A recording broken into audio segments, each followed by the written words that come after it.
Il y a 2 ans, j'ai vécu une expérience où Dieu me montrait comment le monde était devenu sombre et que c'était difficile de lever la voix dans la prière. Et depuis que le corona est venu, je me rends compte que cette réalité que j'avais vue il y a 2 ans est en train de peser sur le monde. Beaucoup d'enfants de Dieu vous diront que quand ils prient, ils n'entendent même plus la voix de Dieu. Beaucoup de fils de Dieu sont perdus parce qu'ils veulent même juste une petite direction. Vous pouvez imaginer quelqu'un prendre 4 mois de prière juste pour que Dieu lui parle même 30 secondes. Mais la personne sort de là sans voix, sans rien. La personne pleure devant Dieu de dire, femme de Dieu, je ne veux pas l'argent, je ne demande pas de miracles, je veux juste entendre sa voix. Alors, j'aimerais dire à une personne, quand le ciel devient sombre, ce que j'ai aimé avec le Seigneur sur la croix, vous avez déjà lu ça, moi, c'est-à-dire que ça m'éblouit, ça, je ne sais pas, mais ça me pousse parfois à sauter. Regardez un peu. La Bible dit que Jésus a dit, Père, pourquoi tu t'éloignes de moi? Pourquoi tu te sépares de moi? N'est-ce pas? Mais après, Jésus a encore prié, dire, Père, entre tes mains, je remets mon esprit. Ah, il y a eu un temps où il était séparé, il n'y avait plus rien. La relation qu'il avait avec le Père n'était plus. Mais lui, il est resté fils, il continuait toujours à prier, à élever ses yeux vers le Père, à regarder vers le Père, à compter toujours sur le Père. Donc vous avez compris que quand tout va mal, quand on n'entend même plus, quand il n'y a pas de boussole, il n'y a rien du tout, l'identité reste. L'identité, il a dit, il savait qu'il était toujours fils de son père. Oh, il savait qu'il était toujours le fils de son père. Il savait que rien n'avait changé. Parce que quand tu as déjà engendré quelqu'un, même s'il dit, tu n'es plus mon père ou ma mère, il n'y a rien qui peut changer. Son ADN est en toi. Oh, tout ce qu'il a est déjà en toi. Jésus est resté là en train de prier. Père, entre tes mains, est-ce que tu peux prier alors que tout est sombre? Continue à garder ton identité. Continue à demeurer fils alors que tout sombre.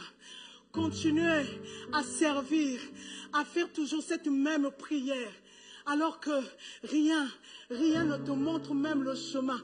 Père, pourquoi tu m'abandonnes? Père, pourquoi tu me délaisses? Mais Père, même si tu m'as abandonné, même si tu ne réponds pas à mes prières, même si le ciel est devenu silencieux, Père, mais ma prière continuera toujours. Alléluia. L'image d'un Jésus à la croix en train de prier, alors que le Père s'est éloigné de lui. J'ai compris que quand le que faire apparaît dans la vie, insiste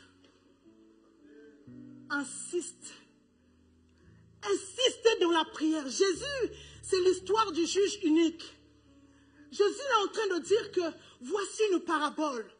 Il illustre, il image quelque chose. Il dit, regardez, quand tout va mal, quand même vous sentez que Dieu s'est éloigné de vous, quand vous avez perdu vos acquis, hey Yahweh, quand tu sens dans ton cœur que, Seigneur, comment reconnaître ta voix? Vous savez, il y en a qui pleurent. Il y en a qui pleurent pour avoir des choses. Cette année, j'ai entendu des serviteurs de Dieu proches de moi, des servants de Dieu pleurer juste pour que Dieu les parle. Moi-même, je suis allée dans la présence de Dieu alors que j'étais en train de pleurer Dieu, de couler mes larmes devant Dieu. Un jour, j'ai dit à Dieu, Père, je suis fatiguée. J'ai l'impression que le ciel est fermé. Mon cœur a mal, mon cœur pleure. J'ai dit à Dieu, Seigneur, tout va, rien ne va. Je suis en colère. Le lendemain, j'étais là, en colère. J'étais dans mon salon en train de lire et je sens le Saint-Esprit m'attirer dans ma chambre. Il me dit, reste un peu avec moi. Et je ne comprenais pas. Je commençais à dire la prédication que je suis en train de nous dire. Le Seigneur me montrait par là que lorsque tu es devant le que faire, insiste, demeure, reste là. Il n'y a pas d'autre endroit. Et je sentais dans mon fort intérieur, le Saint-Esprit m'encourager. Reste, que Dieu ne te trouve pas ailleurs, mais que Dieu te trouve là. Alors le Saint-Esprit va m'ouvrir l'esprit. Il va me dire que insiste comme Élie. Je dis, mais qu'a fait Élie?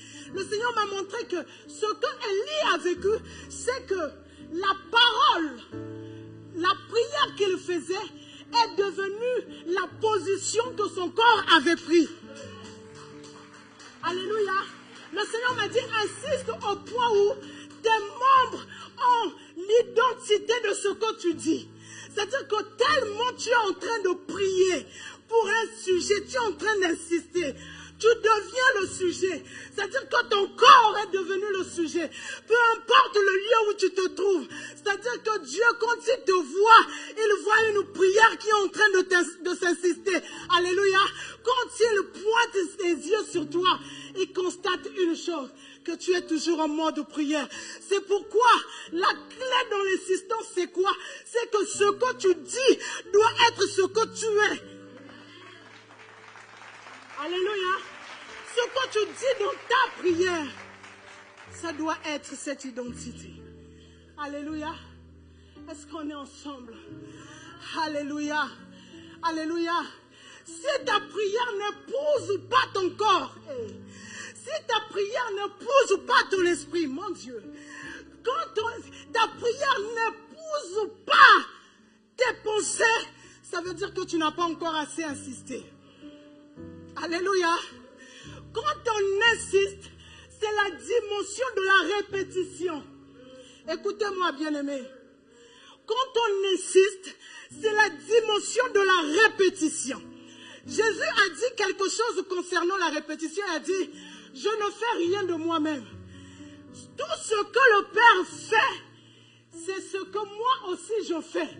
Donc, celui qui insiste est en train de produire un modèle qui a déjà été fixé et qui le mène sur la terre. Quand tu es en train d'insister, tu es en train d'obliger la terre à vivre ce que tu es en train de prier. Amen. Alléluia. Alors je ne sais pas comment tu insistes. J'ai compris que tant que tu n'as pas eu la réponse, ne change pas de sujet de prière. Demeure. Je suis désolé de nous dire que jamais l'autre prendra tes affaires au sérieux comme toi-même. Même si on a toute la volonté, on priera, mais on n'insistera pas comme toi-même. Ne t'attends pas. Donc ça veut dire que si le Saint-Esprit a inspiré ton problème au pasteur, c'est très bien. Il a prié. Mais le problème c'est qu'il n'inspirera pas tout toi. Mais toi, tant que tu es dans ce problème-là, insiste. Insiste. Insiste. Alléluia. Mais regardez quelque chose. Depuis que le diable est diable, il ne s'est jamais fatigué pour faire du mal aux enfants de Dieu. Maintenant, nous en tant qu'enfants de Dieu, Dieu insiste pour parler à ton cœur. Le diable insiste pour te détruire. Mais la seule personne qui n'insiste pas, c'est toi-même. Alléluia. Est-ce qu'on peut insister dans cette dimension? Est-ce qu'on peut insister dans la dimension? On prend juste un jour, on vient, on implore Dieu, on prie, on cherche Dieu. Alléluia. C'est en insistant que le Saint-Esprit est descendu. Ils étaient là jour et nuit dans la prière. La gloire s'est déclenchée. Le problème, c'est quoi? On n'insiste pas. Insistons dans la prière. Insistons. Moi, je dis, comme Jacob, tant que tu ne m'es pas béni, je ne te lâcherai point. J'ai décidé cette année que son pied, c'est mon pied. Quelqu'un m'a fait rire, il m'a dit que quand j'ai envie de fatiguer Dieu, c'est que même quand il faut prier pour le repas, j'introduis mon sujet de prière dans le repas. J'ai dit, Seigneur, n'oublie pas que je t'avais demandé telle chose, nous mangeons avec action de grâce, amen. Il dit, peu importe, il dit, si j'ai envie de fatiguer Dieu, tout ce que je fais comme prière, j'introduis j'insiste. Alléluia. Est-ce qu'on peut insister? Oui. Est-ce qu'on peut insister? Alléluia. Est-ce qu'on peut insister pour que quand on rentre dans ces lieux, que la présence de Dieu soit tellement manifeste